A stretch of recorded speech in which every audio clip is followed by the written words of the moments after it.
I am Deborah Brown, and I am going to walk you through a video workshop of the Aleks for Workshop 1. Okay, these are the different topics. You have 34 different topics, so we're going to go through each one. All right, here's the first topic. I'm going to hit explanation because that's the explanation it's going to give you, so I'm going to try to talk you through it to make it as easy as possible. All right. At a carnival, Raphael bought 6 packs of 14 tickets each.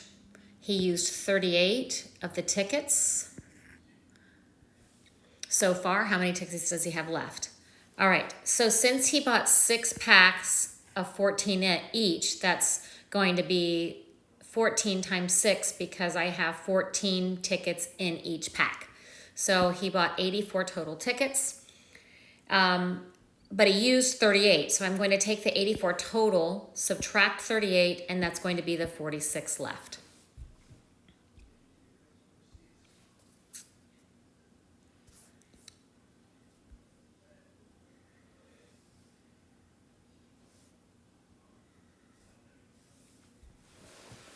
Next topic, order of operations with whole numbers and grouping symbols. For order of operations, the first thing I need to make you understand is, now they've changed it a little bit with the whole, this here is, but when I grew up it was please excuse my dear Aunt Sally.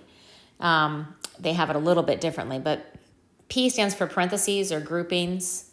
Now they do GEMDAS with a G, they call it groupings. Exponential, so exponentials, multiplication, division, addition, subtraction. What this means is if there is a parentheses, it doesn't matter if I'm adding, subtracting, multiplying, dividing, I do the parentheses first. Multiplication and division, it doesn't really matter. There's one versus the other. It doesn't matter which one you do first. And same with addition and subtraction because they're reciprocal operations. But the first thing I do is look for a parentheses, then I look for exponents, then I go from left to right looking for multiplication, division. All right, if it's all multiplication or all addition, subtraction, then you go left to right. So for this one here, I look and I see I have 2 different groupings. So I have a grouping here. I'm going to highlight here. And then I have a grouping within the parentheses. So I'm going to have to start with the grouping.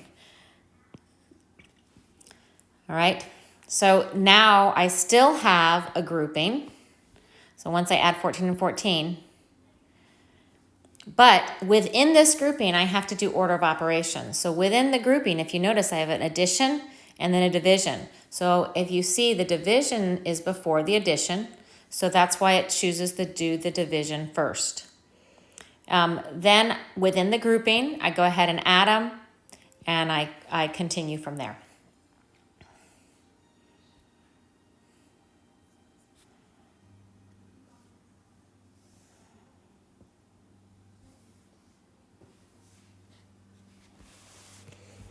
All right, order of operations with whole numbers and exponents. So this is the same thing that we just did.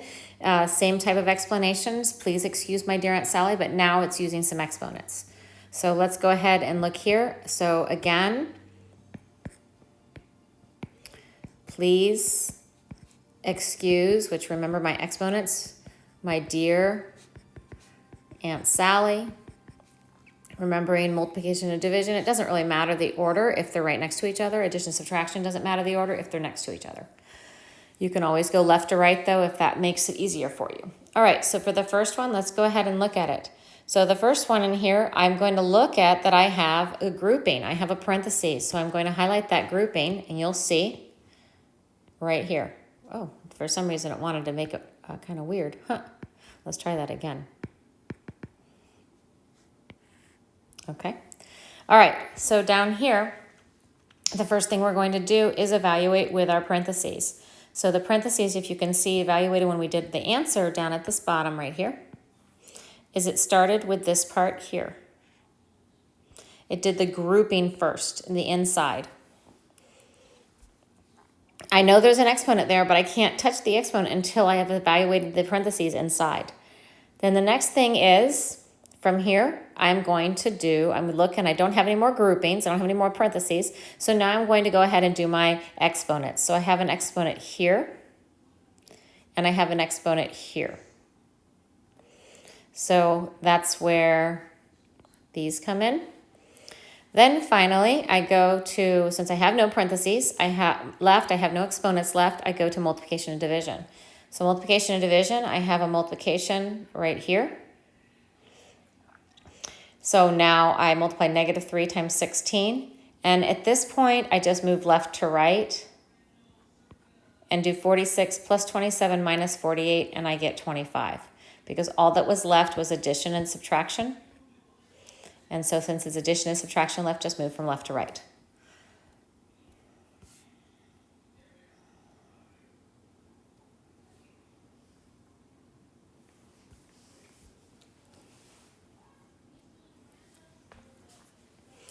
Okay, so for this one, evaluating expression whole numbers with two operations. All right, so with two operations, what we're doing now when I'm evaluating expressions, I'm going to try to solve what it tells me to do. This one tells me m is equal to 4 and n is equal to 4.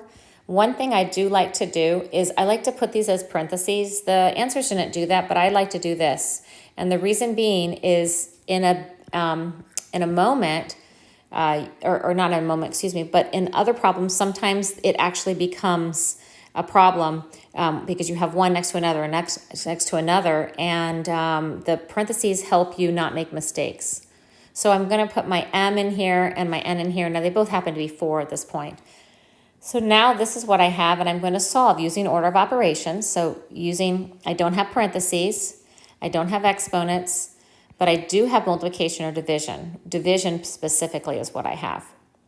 So I'm going to have to do that division first, and then I can do the addition and subtraction.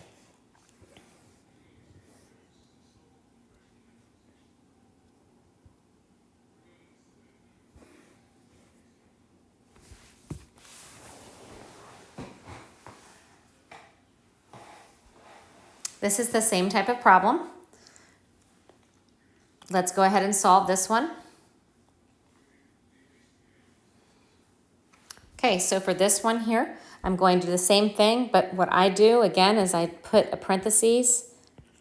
And the reason being, again, is look, here, if you notice, I do a couple things to it, and it helps me not mess it up, especially when I have a negative sign or something. So with here, my x is 52 and my y is 4.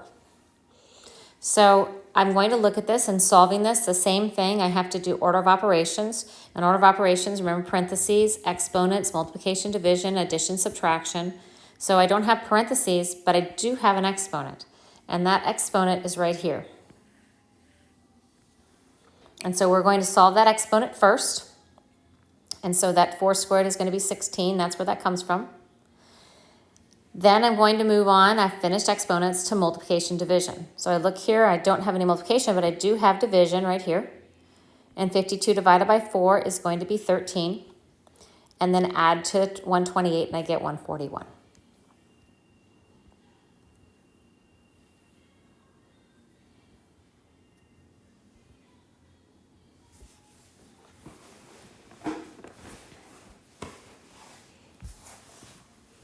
All right, for this next problem, the figure is cut into 7 equal pieces. What fraction is it shaded? All right, it gives you pretty good information. Is that the denominator is always the number that it's sliced into, and the numerator, not print. So it's going to go over this. The denominator is going to be the number of total pieces, total slices. And this is the number chosen slices. So this is 1. One piece has been chosen out of 7. So that's why it's 1 over 7.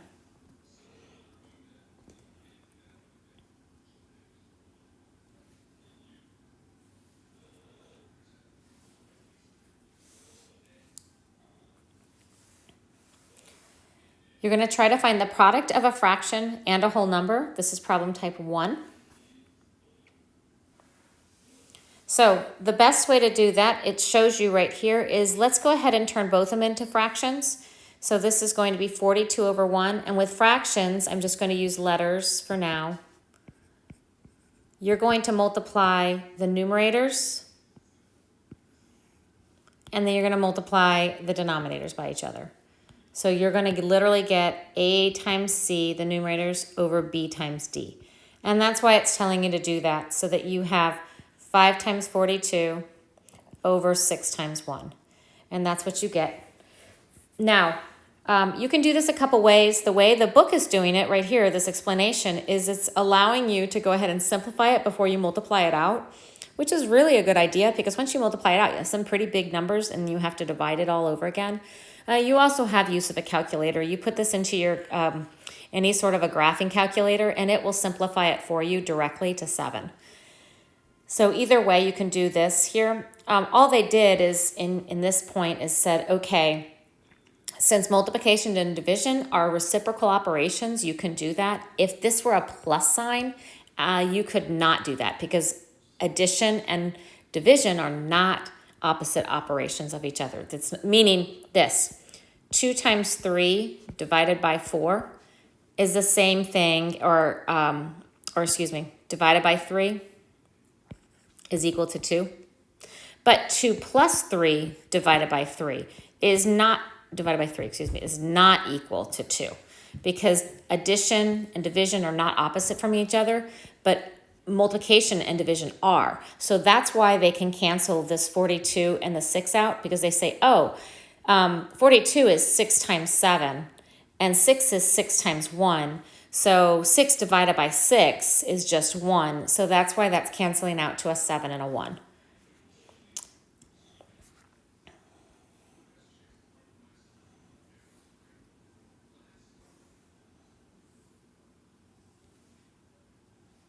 Okay, this is now adding to multi-step problems, so it's a little bit more complicated, but you guys can do it. Don't worry. Let's go ahead and look up here. All right, a bookstore has 75 copies of a magazine. Yesterday it sold 1/5 of them. Today it sold 2/5 of them. Of what remained, not 2/5 completely. How many copies does the bookstore have left? Okay, so the first step is what you're going to do is you're going to find what is 1/5 of 75. So to find what 1/5 of 75 is, it shows this. It says show this. Well, maybe, let me see if it does this for me. Oh, no, it's not showing because I'm marking it up. So 1/5 of 75, it's going to show you this, is 1/5 times 75. And remember in the problem that we just did a couple minutes ago, I just go ahead and put that over 1. And this is going to be 75 divided by 5, which is going to be 15. So how many do you have? You started with 75. You sold 15. So now you have 60 left. The second of the part of the problem says you're now going to take 2/5 of what remained. So that's where the rest of this comes from, 2/5 of what remained, which again is 2/5 times 60. Remember, that's going to be 60 over 1, so that's 2 times 60 divided by 5 times 1. You can simplify this if you would like, where you can change this. You can say, okay, well, this 60 is just 5 times 12, right? Isn't that the same thing as 5 times 12? So 5 divided by 5 is just 1, so this is 2 times 12 divided by 1, which is 24, divided by 1, which is 24. And that's the answer. Well, excuse me, that's not the answer. That's how many copies I sold today. So I have 60 left on my first step. I sold 24 more sold. And so therefore I have 36 left after the second day.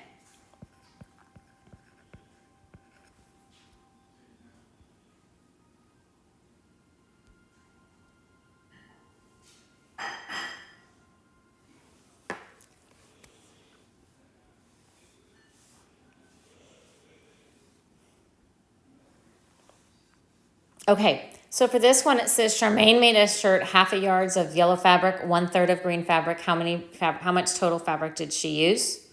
All right, so for total fabric, what she used, we're going to show She has half a yard of yellow, a third of green. How much did she use? So what I'm trying to do is I'm going to add them together. What I want to do is add the 1/2 plus the 1/3. That's what I'm trying to do. But because this basically, let's see what we're trying to do. So this is 1/2 plus,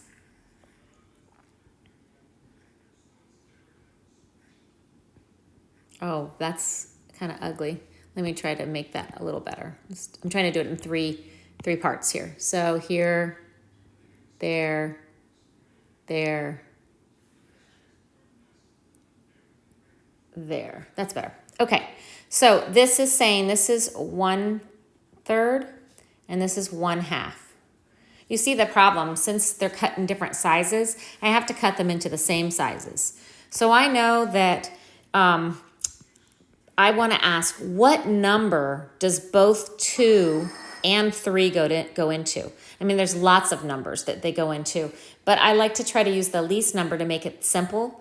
So 2 times 3 is 6. I know that 2 goes into 6 and 3 goes into 6. And so literally what I can do is cut this now into 6 slices. So now this shaded area of 1/2 is now 1, 2, 3, 3/6. And this shaded area is now 1, 2, 2/6. So I'm saying if I combine them together, let's combine them together and see what we have. I'm combining this here, and I have 1/2 of them, or 3/6 combined. And then these two, I have 2 more. I have 2/6 combined for the, let me do it, I did it in a different color just so you can see for the second one. And so how much is that total? That's going to be 5/6. And that will help you remember that you do not touch the denominator when you're adding or subtracting, because this is exactly what I'm doing, is I'm just saying how many total slices of pie or pizza do I have if the total pizza is cut into 6 slices.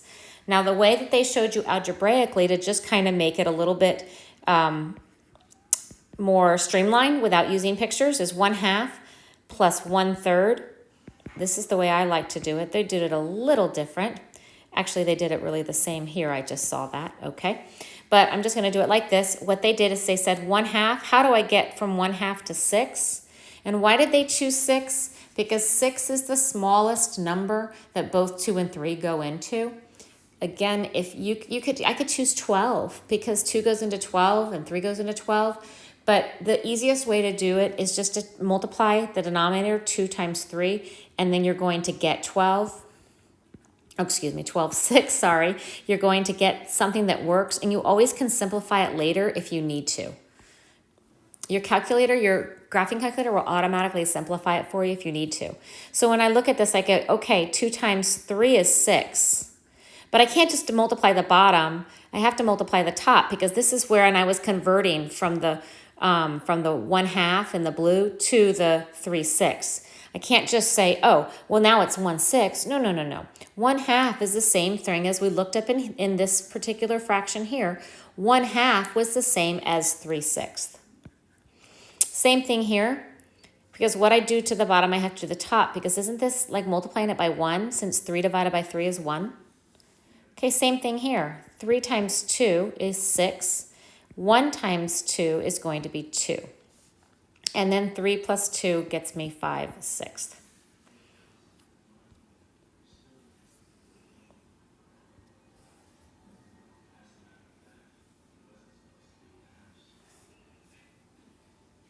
Okay, aligning decimals.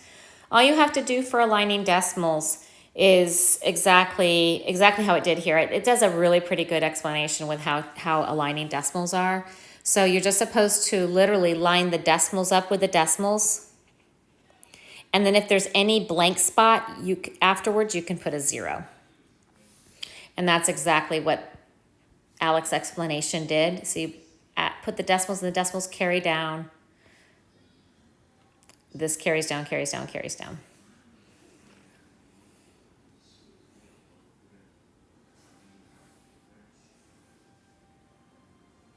Subtraction of aligned decimals, same thing. We're just going to line up the decimals the way this is lined up exactly. And the explanation on Aleks is very good. It just says, okay, you're going to first of all line up these decimals. Great, they're lined up. And then if there's any blank spot, you're going to put a 0. And then you're going to subtract it as if it's 4,825 minus 450, same way you would, but you're just going to bring everything down and the decimal continues to go down in the same spot that it was.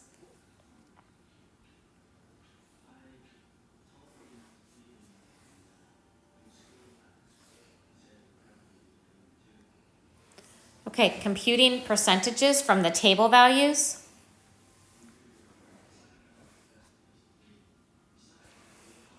All right, so we have in a survey, we have 250 people. We're asked if they smoke and whether or not they exercise regularly, which means more than twice a week. The results are summarized in this table here. So the question says, what percentage of the people smoke? When you see of the people, whenever you see the word of, that's your denominator. That's what goes in the bottom. Then it says smoke. So this asking smoke, and so that's going to be my numerator. So of the people, that means I have 200, denomination, what did I write? Sorry. Denominator, there we go. And this is what the question is asking. So this is asking how many people smoke in the survey over the total people asked. So smoke is going to be 60 total people. I asked 250 people, and just like in this explanation, it shows 60 divided by 250 is 0.24. But 0.24 in a percentage, you move it over 2 percentages to get 24%. Because percent is out of 100.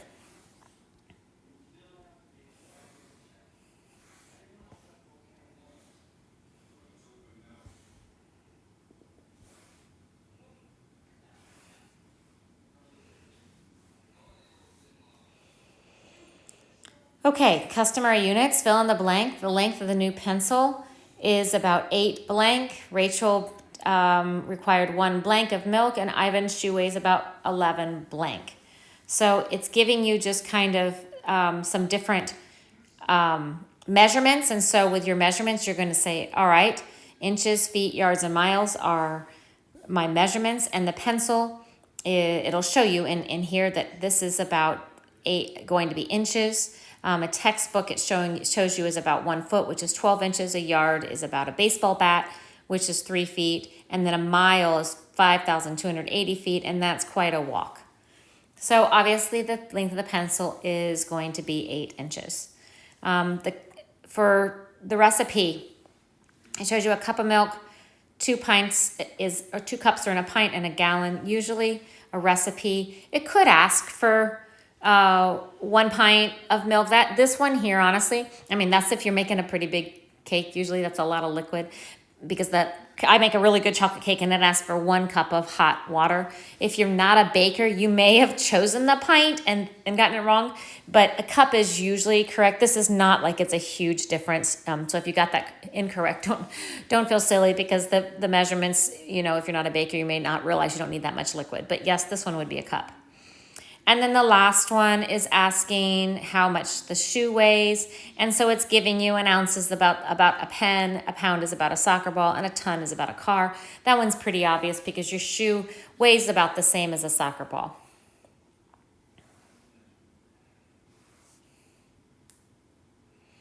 All right, so for this one, you're going to try to convert. And I'll show you the conversions it gives you. But I like to do I call it a little football goal. I learned it from my chemistry class when I was in high school, because they do a lot of conversions, and I think it makes it really nice and easy. So what I do is I'm starting with 3 pints. So this is what I'm starting with. And then I make a little football goal kind of equals, and it asks me how much is this in cups. So I'm trying to convert it to cups. I made a long football goal because I don't necessarily know how many conversions I need to do. So this is what I'm going to end with. This is what it's asking. So I look here and I see, okay, pints, it gives me pints to cups. So I just need 1 conversion. So because pints here is in my numerator, I want to get rid of it. And so I'm going to divide pints to get rid of my pints, because I need to change that. I do have a conversion of pints to cups. So let's go ahead and put that 1 pint to 2 cups. So what I'm literally going to do is I'm going to divide out the pints. And if you notice, hey, I'm left with cups, and I want cups, so my conversion's finished. So now what I do is anything in the top of it gets multiplied. So this is 3 times 2. Anything in the denominator gets divided. So that's 1. 3 times 2 is 6 divided by 1, and that's going to be 6, and of course, cups.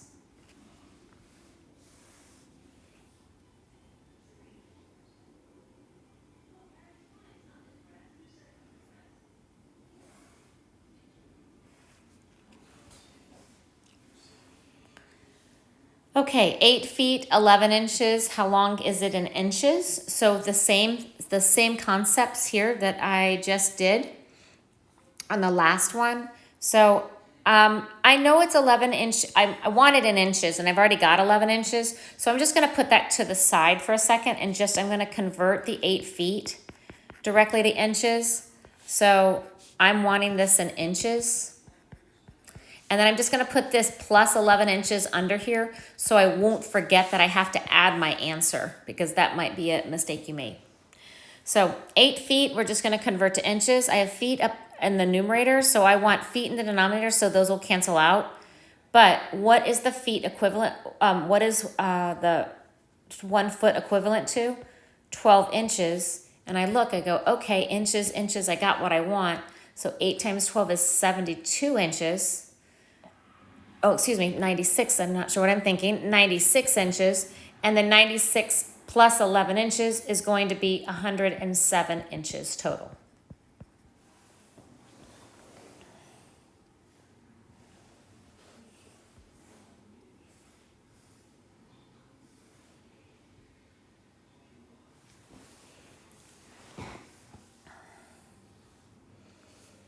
These boxes are stacked on top of another. One box is 2 feet 10 inches, one is 4 feet 10 inches, and one is 2 feet 8 inches. How high is the stack? So now this is what this is doing, is it's converting, it's adding my feet together first and then converting my inches into just anything less than 12 inches. So if you notice, I have 8 feet, 10 feet, all in feet.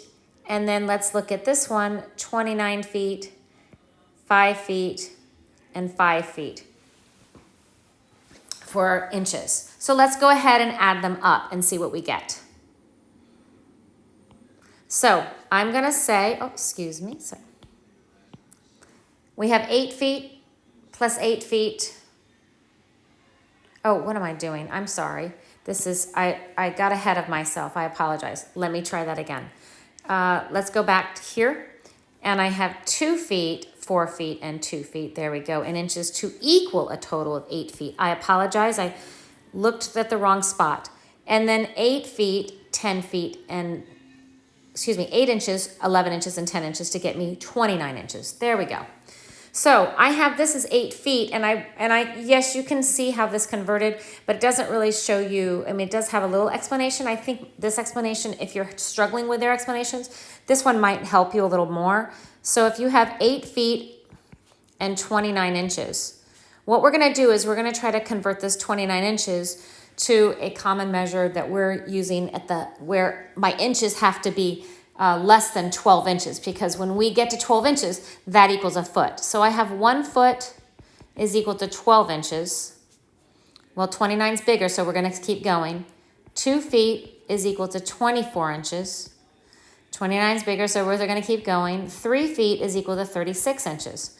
Okay, so now we can stop, because now we know that we'll contain my 29 inches in 2 feet and then a little bit more. So what I'm going to do with this is I'm going to take this here, my 2 feet, and I'm going to subtract that from 24 inches. So what I'm saying is if I have 2 feet of that and I express it in inches, then I'm going to have 5 inches left. So literally what I'm saying is 24 inches, 29 inches is equal to, so I have 8 feet now, and I have 24 inches plus 5 inches, right? I've just made this 29 inches into this conversion. The reason I'm interested in having it into 24 inches is, as you guys know, 24 inches is equal to 2 feet. So 2 feet and 8 feet can add to 10 feet, and then I'm left with my 5 inches left over. So hopefully this method will help you a little bit better if the method that Alex is showing is getting you not the right answer all the time.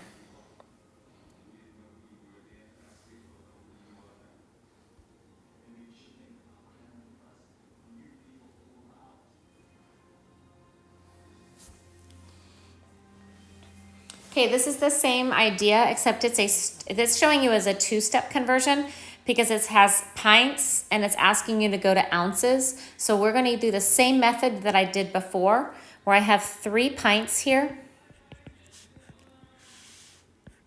And remember, I want ounces over here. So when I look here, I said, well, my pint gives me to 2 cups, but it doesn't give me to ounces. So I'm going to go ahead and convert one at a time. I say, well, this tells me 1 pint. I know that the pint is going to go in the denominator because I am trying to get rid of pints. 1 pint is equal to 2 cups. So yay, I got rid of the pints. However, I'm in cups and I want ounces. So I look at my conversion table and I say, oh, look at this. 1 cup is 8 ounces. So I say 1 cup, 8 ounces. So I say, okay, that's good. Get rid of the cups. And look, I'm in ounces. I put OZ. That's the same as this is the abbreviation of ounces. So now I'm in ounces, and that's what I need. So now let's just multiply the numbers, and I get 3 times 2. Don't forget the 3, because that's what I'm converting, times 8, divided by 1 times 1. If I get 3 times 2 times 8, I'm going to get 48 over 1, which is 48. So this here is 48 ounces.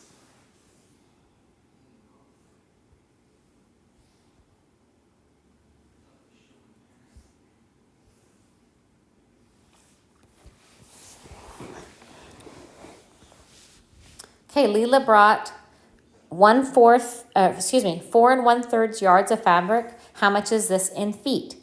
All right, write your answer in simplest form. So they're going to have for you the conversion table here, and they're going to convert it in 2 separate ways. So if you would like to, the first thing what they did is converted this and said, okay, let's convert this into an improper fraction so that it makes it easier. So that's the first step we're going to do. So you can do it in 2 separate steps and then add them together. I'm going to show you 2 different methods. You can see what they did here is converted this 4 1/3 to an improper fraction right here. That's what they were doing there, is they're saying, you know what, 4 1/3 is just the same as 4 times 3 plus 1. 4 times 3 plus 1 over 3. For improper fractions, to review for you guys that haven't taken math in a bit of a minute, is that you're going to take the number out here, the whole number, multiply it times the denominator, and add it to the numerator. And that's going to be your new numerator. And so that's where they're getting 13 over 3. All right? So for this now, they said, okay, I have 13 over 3, yards. And we're going to put our little football conversion, and I want feet. Well, you know that this is going to be 1 yard is 3 feet. So the yards cancel out, and yay, I have feet. So let's multiply it by everything on the top. 13 times 3 in the numerator, and the denominator is 3 times 1. So with the cancellation process that I showed you, look, this is all multiplication and division. If it had an addition sign here, you could not do this. Or if it had a subtraction sign here, you could not do that, because addition and division are not opposite, but multiplication and division are. So I can just cancel this, and I will get 13 over 1, which is 13. 13 divided by 1 is 13. If I had multiplied that out, I get 13 times 3 is 39 divided by 3. What's 39 divided by 3? Oh, 13. So I get the same thing. This way that I showed the canceling out was just a little bit quicker. The second method I was going to tell you that you could do is you could convert them separate. You could say, okay, let's go 4 yards to convert it to feet. And then you could add it to the 1/3 yard and divide it and convert it to feet, instead of converting it here to this first. And so in that case, you'd say, all right, this is going to be 1 yard is equal to 3 feet. And you'd get 4, this cancels out, and you get 4 times 3 is 12. And this one here, you'd say 1 yard is equal to 3 feet. And this one you'd get 3 divided by 3 is 1 foot. Add those together and look, we're at 13 feet again. Whichever method you like, you can use.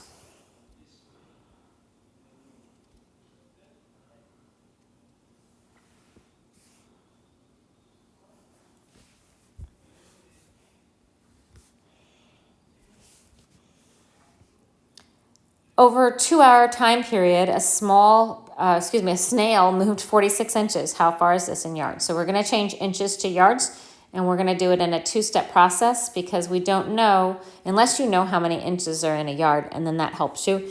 Off the top of most people's heads, they don't know what that is, so they do 46 inches. And we're going to change that to yards. And I do know that 12 inches is in 1 foot. And that allows me to cancel the inches out. So now I'm in feet and I need a yard. And I say, okay, that's good news because I do know that 3 feet equals 1 yard. And those means the feet cancel out.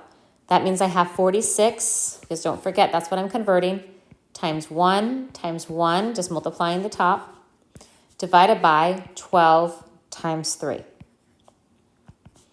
So this is going to get me 46 divided by 36. All right, so this is an improper fraction, and so we're going to simplify this improper fraction. So to do that, this is the easiest way to do it. 36 and 46, so 46 divided by 36 goes in 1 time, minus 36 is equal to 10. That's my remainder.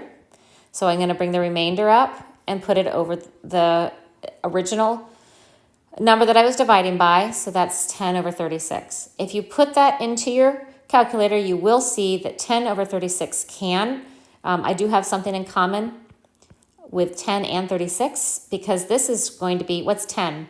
10 is 5 times 2. 36 also has a 2 times 18. So I said, oh, look, 2, 2. So this is just going to be 1 and 5 over 18. So that was a little bit more to chew off, just because it not only did a conversion, it also then made you convert your improper fraction back to a mixed number. This is called a mixed number. If you're having trouble on that, just Google improper fraction converted to mixed numbers.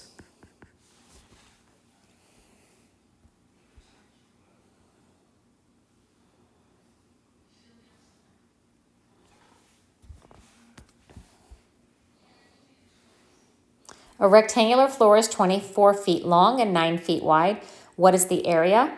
Okay, so for area, they do actually a pretty good job with doing this one here, is that you just, if you drew it all out, you could actually count those, and I have 24 rows of 9 squares. So that's just 24 times 9, and that is going to get you, 24 times 9. Wait, I'm sorry, I read this wrong. Because this is asking, oh, it's giving you, I'm sorry, it's giving you a different explanation. Oh, look at that. I did not read well, because this says, this is 8 yards. Hold on a second. All right, let's back up and see. I was trying to go through the explanation they were using, because there we go. All right, I did not read well. So I'm correct, it's 24 times 9. There's 2 ways to do this. And I was not doing it the way they were doing it, so that's why I was fumbling over my words. I apologize. Okay, 24 feet times 9 feet, but it asked for the answer in square yards. Probably the best way to do it is the way they're showing you how to do it. There is another method how to do this, but if you do this method here, where you're 24, the first thing it's doing is converting your feet to yards. So when we have 24 feet, and I need to convert that to yards, and you said, okay, I have 3 feet in 1 yard, feet cancel. 24 divided by 3 is going to give me 8 yards. That's where this comes from. Same thing here. I'm going to divide it by 3, and I get 3 yards. The same thing, 9 feet, 3 feet, 1 yard is going to get me 9 divided by 3, which is 3 yards. Now 8 times 3 is 24, and because it's yard times yard, it's yard squared. Yes, you can do what I was saying is 24 times 9, but that gets you square feet. Then you would have to convert your square feet into square yards. So that is also another method. If you want more information about the method, let me know.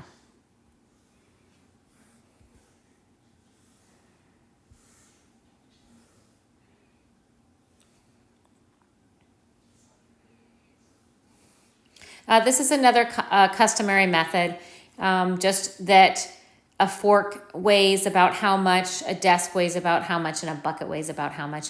And their examples make it, I think, pretty, I like the pictures they use, and they've got a pretty good explanation for this one. So we're going to skip this one.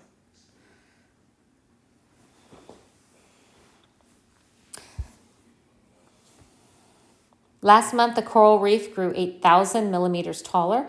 How much did it grow in meters? So this just wants you to change your answer from millimeters to meters. So let's go ahead and do our little field football goal, 8,000 millimeters to meters. The conversion it gives us already is 1,000 meters is going to be 1 meter. So I have 1,000 millimeters, is 1 meter. And you get 8,000 divided by 1,000 is 8 meters. And that's the answer.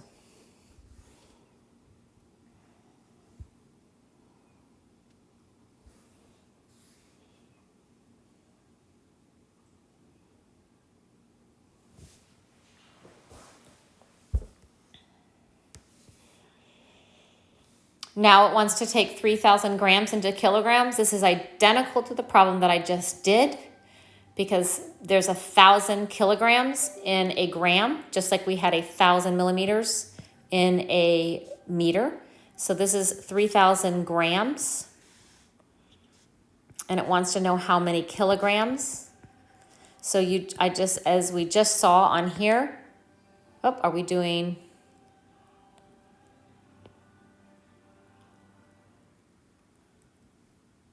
There it is, sorry. Into 1 kilogram, and that's going to be 3 kilograms. 3,000 divided by 1,000 is going to be 3 kilograms.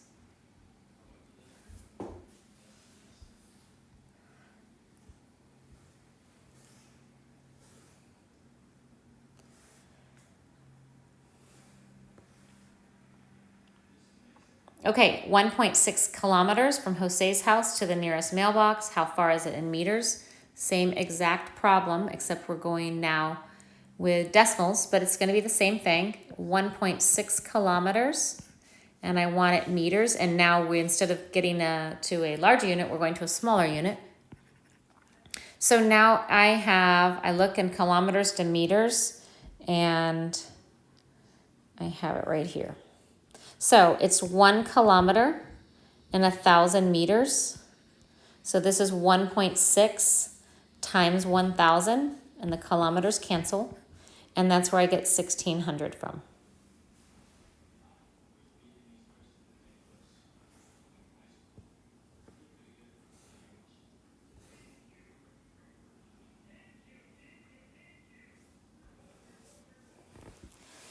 Okay, the formula says add 50 milliliters of hardener to each container of resin. How much hardener should be added to 15 containers of resin? So, but let's be careful and look at the units, because this is add 50 milliliters to 15 containers, and it says how much hardener in liters. So we obviously know that we can do 15 containers, and I said I need times 50 milliliters, which is going to be 750 milliliters. But it doesn't want it in milliliters, it wants it in liters. So I look here and I'm going to use this conversion, and I'm going to change this into liters. So I have 1,000 milliliters in 1 liter. So the milliliters are going to cancel. And I'll have 750 divided by 1,000, and that's 0.75 liters.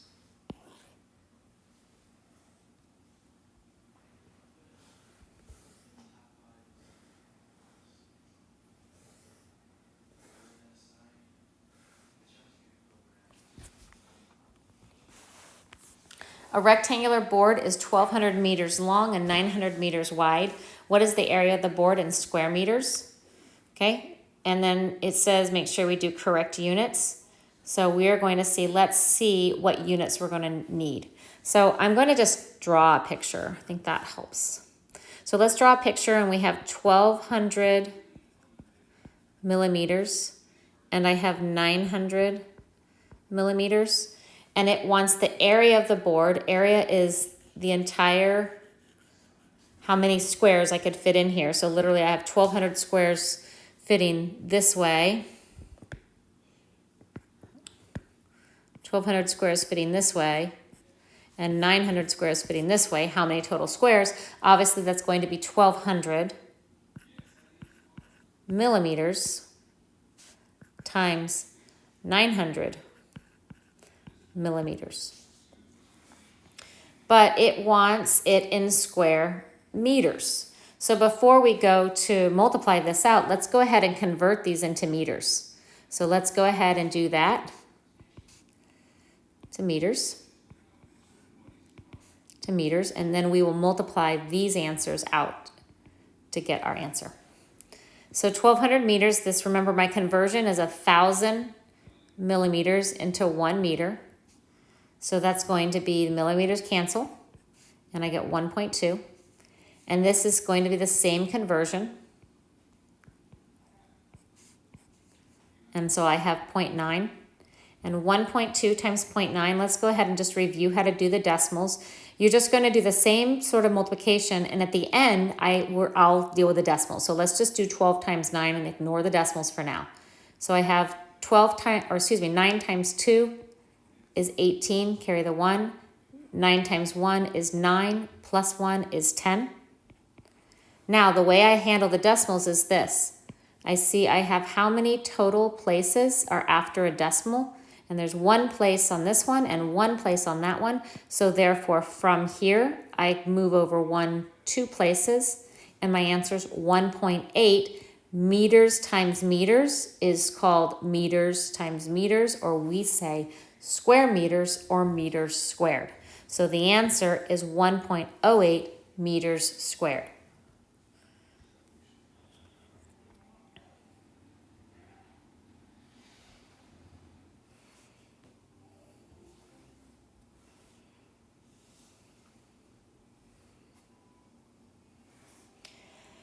Keisha has to give medicine to her cat every morning for the next 21 days. How many weeks is this? Well, so we're going to just change 21 days, and we want to switch this to weeks. Well, fortunately we do know how many days are in a week. So I say 7 days. The days get to cancel out is equal to 1 week. So this is 21 divided by 7, which gets me 3 weeks.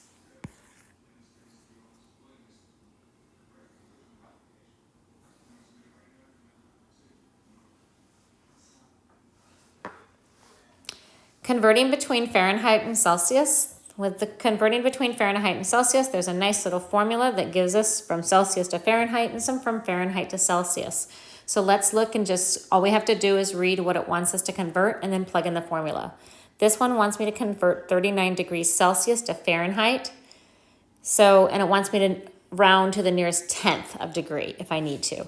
So since I know Celsius, 39 degrees, and I want to find Fahrenheit, I'm going to use this equation. So I have F is equal, here we go, they have it nice and neat, I don't even need to write it. 9/5 Celsius plus 32, and they put in nice and neat for us, 39 right here.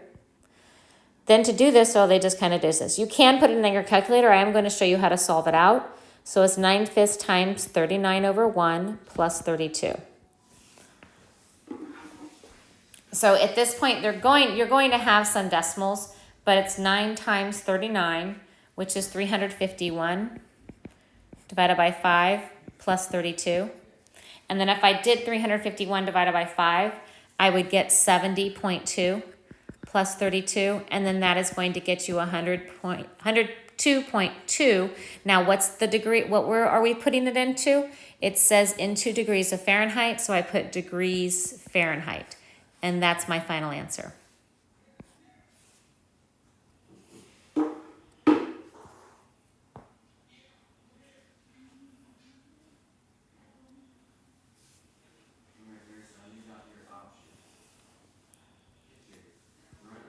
Okay, an aquarium tank holds 39 gallons of water. How much is this in liters? Use the following conversion. 1 gallon is 3.8 liters. Well, let's go ahead and mark this up.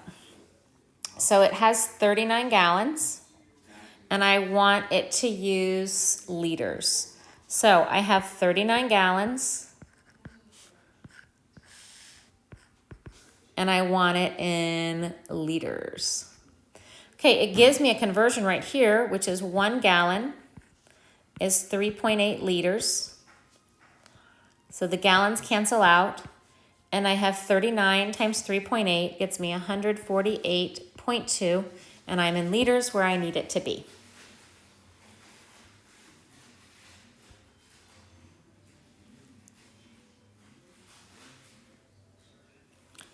More order of operations. This one now is with integers and exponents. So again, we're just going to make sure that we always do our please, excuse, my dear, Aunt Sally. Additions and subtraction go together, multiplication, division go together, and this is parentheses and exponents. When I say go together, if these are right next to each other, again, because 3 times 2 divided by 2 is the same thing as 3 divided by 2 times 2. I said that out. 3 times 2 divided by, and then divided by 2 is the same thing as 3 divided by 2 and then times 2. That's the same thing. So it doesn't matter which way you do it first, as long as they're next to each other. But you always can do left to right. Okay, so let's look here. We have parentheses. So I've got a parentheses first. This one here, I think I'm just going to be able to highlight for you because it looks really good. There's a parentheses here, and this is a parentheses also, but it's not really, I mean, I know you say the parentheses, the whole point of this parentheses is just to contain that negative sign so you don't think I'm subtracting. So really this here is a multiplication because there's really nothing to do with it. So we're going to do the grouping, the parentheses first. And here we have this parentheses, and within the parentheses, I've got an exponent and I've got a subtraction. So obviously we're going to have to do the exponent first. So if you notice here, we're going to do 1 squared. Now be careful, that -1, that is not, that's why it's important to keep parentheses if we have them. The reason this is parentheses is it's contained as a -3. This is 1 minus 1 squared. So this exponent only goes with this 1. It is not -1 times -1. Let me show you the difference. -1 squared is equal to -1 times -1, which is 1, versus this is just equal to -1 times 1, and that's going to be equal to -1. Look at the difference of here is because this is the difference, is this exponent is going with the entire grouping, where this exponent is only going with the number. So that's why it works this way. That's why the parentheses are so important to be careful where they are. All right, so that's why this number becomes a 1, and we keep that negative there. All right, So the first step here, we changed this to a 1. Great. Now we're going to look at this grouping here. We're not going to do the square next. We're just going to do the grouping inside it. So 1 minus 1 is 0. Well, that's nice and simple. Now we're going to deal with the exponent. Well, 0 raised to any power is still 0. All right, so now all that fell out, and we're just going to go here. Since this is a multiplication, I have -4 times -3, and that's going to get me 12. Minus 0 gets me 12 is the final answer.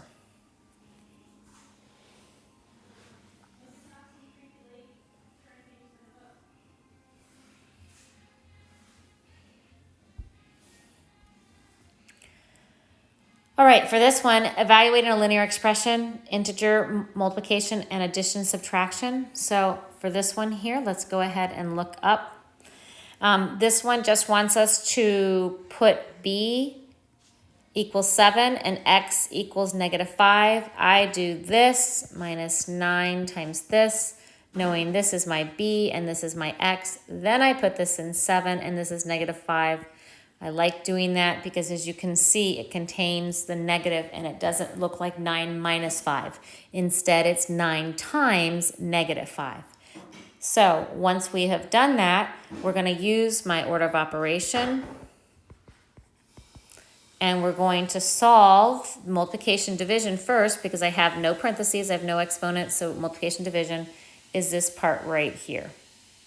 So -9 times -5. Actually, I guess the way that I did -9 times -5, which is fine because I did this where you skip directly to here.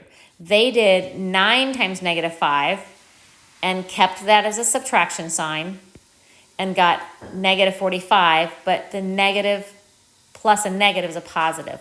I did it differently. I said -9 times -45 gets you directly to the positive 45. Does not matter which way you go, it's going to be the same answer. Then solving left to right gets you 52.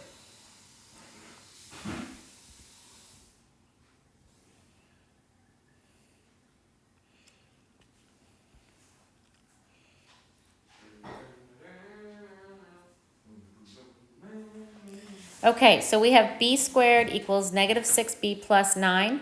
So it's going to be 4 squared, because that's my b squared, minus 6 times 4, because that said 6b, plus 9. Okay, to solve this, the same thing we're going to do is we're going to solve parentheses, exponents, multiplication, division, addition, subtraction. So I don't have parentheses here, but I do have multiplication, division, and addition, subtraction, and exponents. So I don't have parentheses, but I have exponents. So I'm going to go ahead and solve here. And then I'm going to go ahead and my next one is going to be multiplication, division, which is here. And then I have 16 minus 24 plus 9. And I get 1.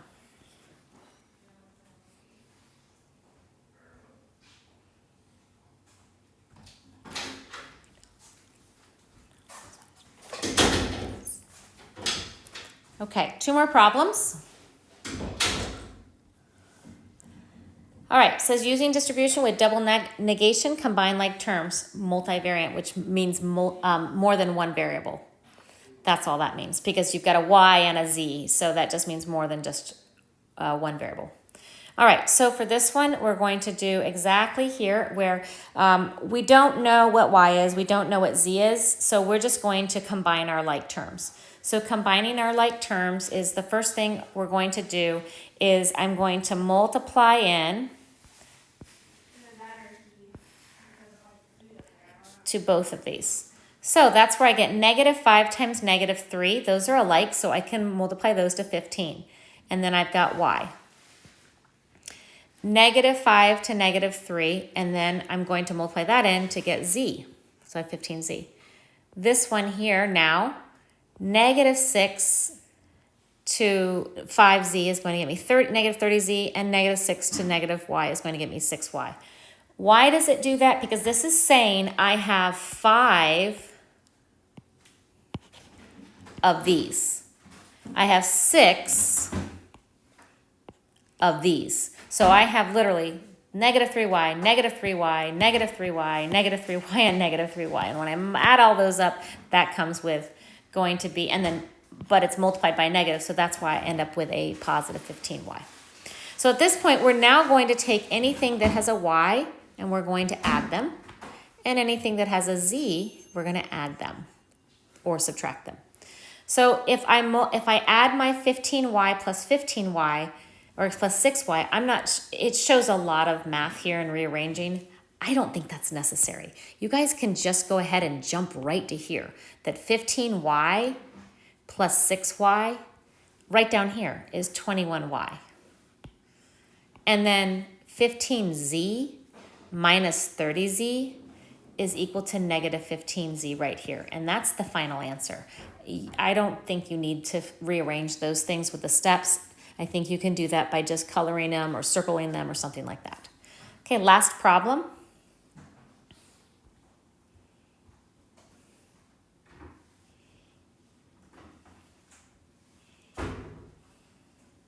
Combine like terms in a quadratic expression.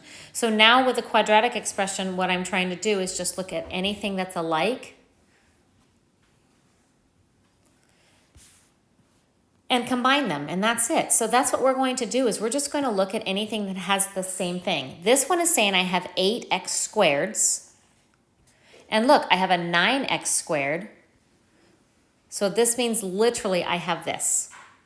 Let's just look at this. Negative 8x squareds mean I have negative x squared, negative x squared, negative x squared. It's going to sound, so I have 1, 2, 3, 4, 5, 6, 7, 8. Then positive 9 squares means I'm going to have positive x squared. I have 9 of them. And you guys are going to see what happens really clearly to this. You're not going to want to write all these out all the time. Just the first time might help you, or the second time or whatever. So obviously these are all going to cancel out, because as you guys know, what is 9 minus 8 is obviously 1. And it's saying basically I have 1x squared left over. 1x squared. So now we're going to look at anything else that I have in common.